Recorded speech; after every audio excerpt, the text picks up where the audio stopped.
ফতে টু এর ট্রেলারে এইটুকুনি তো একদম কনফার্ম বোঝা গেল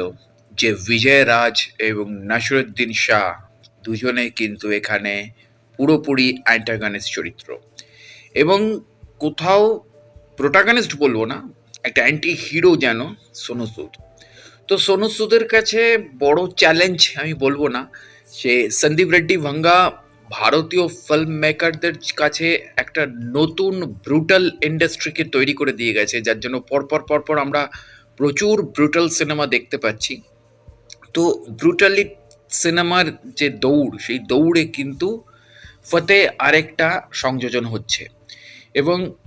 আহ, তাই বলে আমি ভারাস রবি কুমারকে মানে ব্যাডাস রবি কুমারকে আমি এখানে ইনক্লুড করব না, কারণ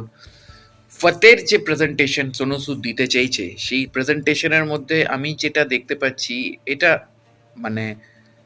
সাউথ কোরিয়ান সিনেমাগুলোর যে অ্যাকশন সিকোয়েন্সগুলো থাকে সেই সিকোয়েন্সগুলোকে কোথাও একটা প্রেজেন্ট করা হচ্ছে সেই রকমভাবে।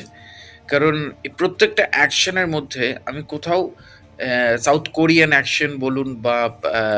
মানে চাইনিজ যে সিনেমাগুলো রয়েছে সেই সিনেমার যে অ্যাকশনগুলো, সেইগুলো কোথাও একটা প্রেজেন্টেশনের মধ্যে আসছে।